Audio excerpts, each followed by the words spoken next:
So, as somebody who might be called a labor historian, I feel sheepish. In some way, I stand here as representative of the portrait historians have painted of workers and their art. In broad strokes and primary colors, angular forms, usually masculinist and white, even when proclaiming we can, and black and white unite and fight. And it's mostly red, or red, white, and blue, depending on your politics, and to be honest, gray. Lots of gray, sooty, bureaucratic, and tweed. It's an impressive trick, really.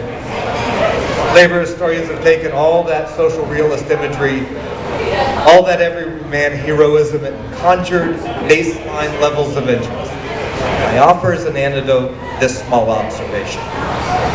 Almost all of us work, for most of our lives, be that formally enumerated in the market or informal economies. For example, is forced labor and impressment not work? What if children and women toiling in family businesses, or reproducing tomorrow's bankers and day laborers, venture capitalists and drug dealers slinging 8 balls and eighths to chip in for school supplies, college tuition, or whatever deems one significant in the consumer society? More than concealing so much of the work we do, limiting our understanding of labor to the concerns of unionizable contracts, wages, seniority, benefits, erases precisely what the industrial workplace has to teach us about being human in our epoch.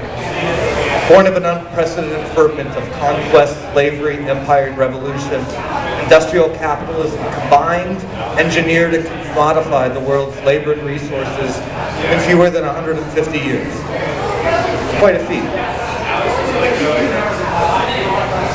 Not only that, this feat seems to be governed by surreal physics.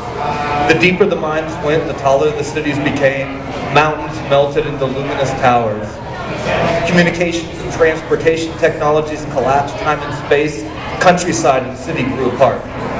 Recently imagined differences of race and nation became towering leviathans and invoked unfathomable material and human destruction. Workers found themselves cast far from home as actors in absurd theaters, in mines, docks, corporate farms, shop floors, sorted by every exploitable difference, put against each other and by the work process itself, even as they cooperated on an historically unprecedented scale to quite literally remake the world. The fortunes workers created engineered the very impoverishment of labor, as it taught us to see our fellow actors as nightmarish threats. Happily, this is not the whole of it. Machines stole the art from workers, but workers created art with the machine.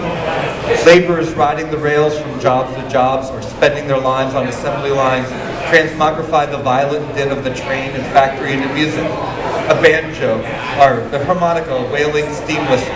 A banjo roll, the gnashing of pistons.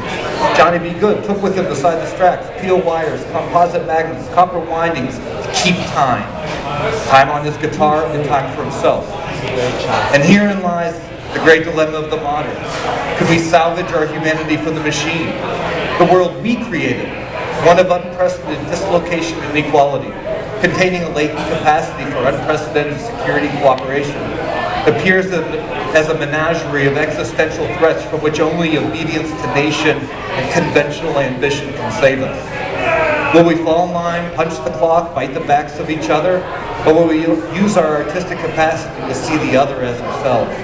Will we be cowered by the wolf at the door, or will we be brave enough to see the world as a canvas awaiting the subtle colors and shapes of a future design, not for profit or personal advantage, but to fulfill human needs?